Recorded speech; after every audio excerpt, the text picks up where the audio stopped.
Algunas de las funciones que puede tener, digamos, la iconografía, pues serían estas tres, ¿no? Una función mimética, una función alegórica o una función abstracta. Y aquí algunos ejemplos.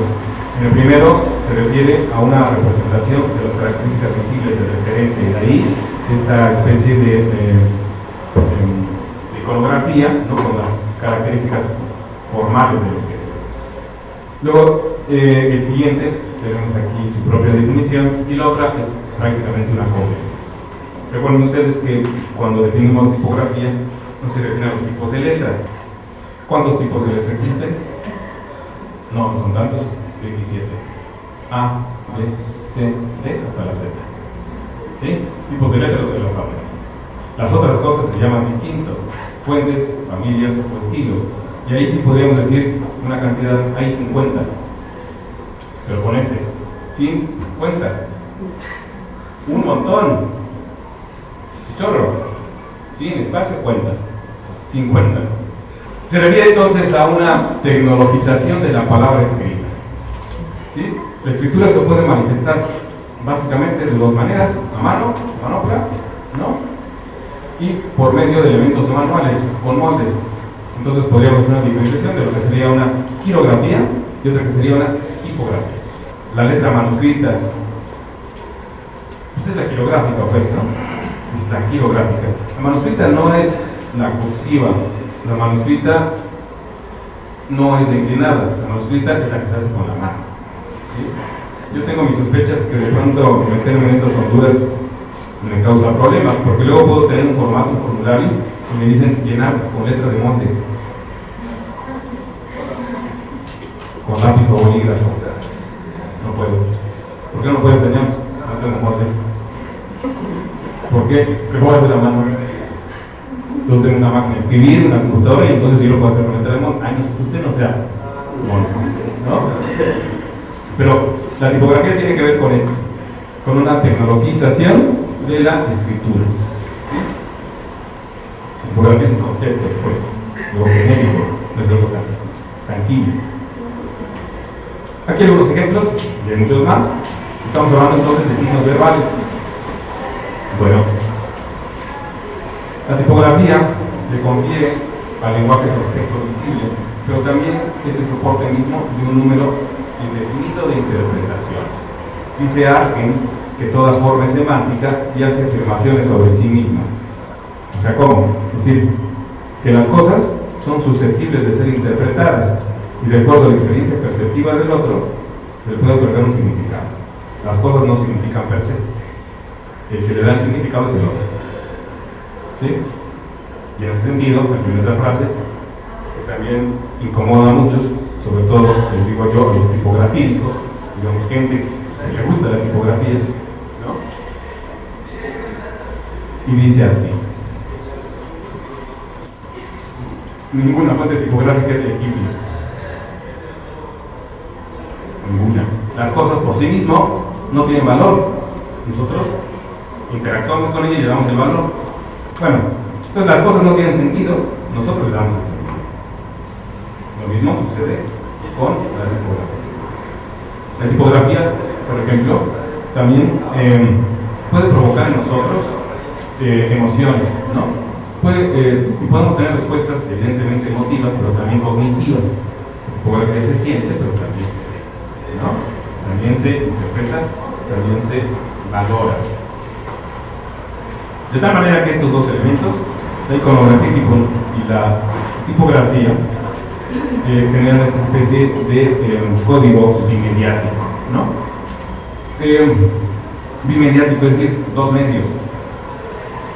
Si es de dos medios, entonces la tipografía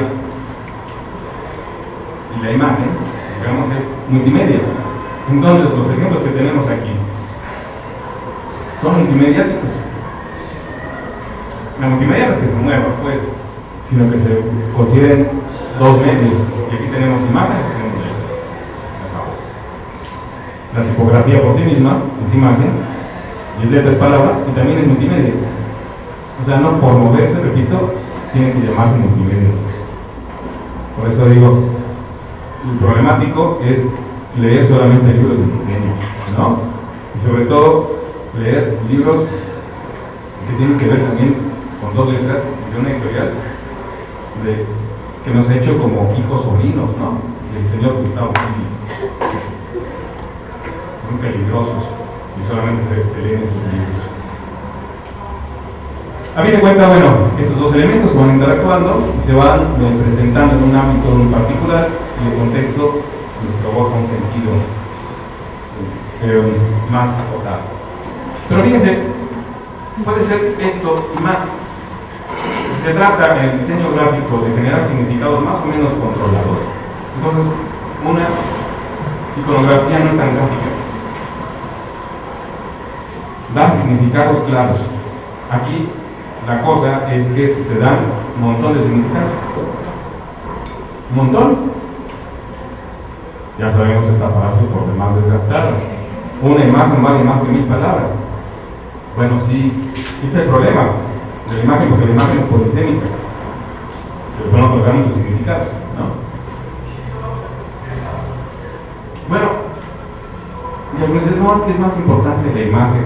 Pues yo creo que, déjenme decirlo, porque para eso me invitaron, para que hablara de esto, la gran olvidar la tipografía también, es más, o al menos espero que salgan aquí con la sospecha, ¿no?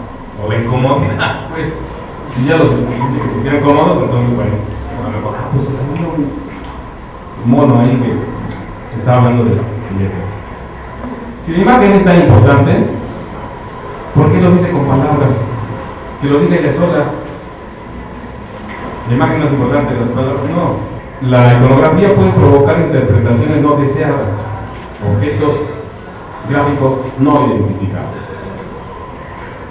Porque se trata de un código débil, polisémico y de baja convencionalización, ¿no? A mí me gustaría hacer de pronto un experimento. Algunos de los carteles que tenemos acá, que no tuviera absolutamente nada de signos verbales. Nada. Nada. Las imágenes que tenemos aquí son tan fuertes, tan potentes, ¿no? Que pueden provocar 1001 significados. ¿Sí? Y a lo mejor hasta son distintos a los que dieron origen la propia obra. ¿Me explico? Pero si viene por ahí pequeñito, ¿no? A lo mejor fue para tal o cual cosa chiquita, fea. Pero si tiene ahí tipografía, a lo mejor eso nos ayuda a desambiguar todos los demás elementos, ¿no? O el contexto en el que aparece. Por otro lado tenemos a esta señora, la señora tipografía, que posibilita la interpretación, porque se trata evidentemente de una transposición del lenguaje oral, es decir, el lenguaje oral se manifiesta gráficamente por medio de la escritura y por ende de la tipografía. Llevo aquí hablando algunas cosas, imaginemos que no estuviera usando palabras, es muy probable que mi discurso no fuera gráfico. Es muy probable que mi discurso hubiera sido tipográfico.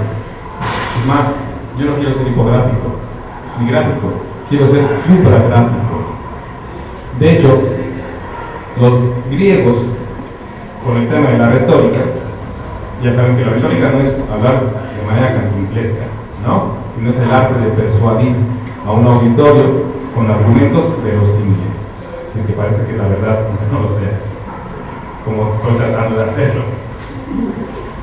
Está un auditorio, pero al final la elocución de este orador se podía evaluar en estas tres categorías. Tipográfico, no se entendía ni nada, ¿no? Pero ese gráfico se le entendía, y el supragráfico se entendió un montón. Estoy tratando de ser supragráfico.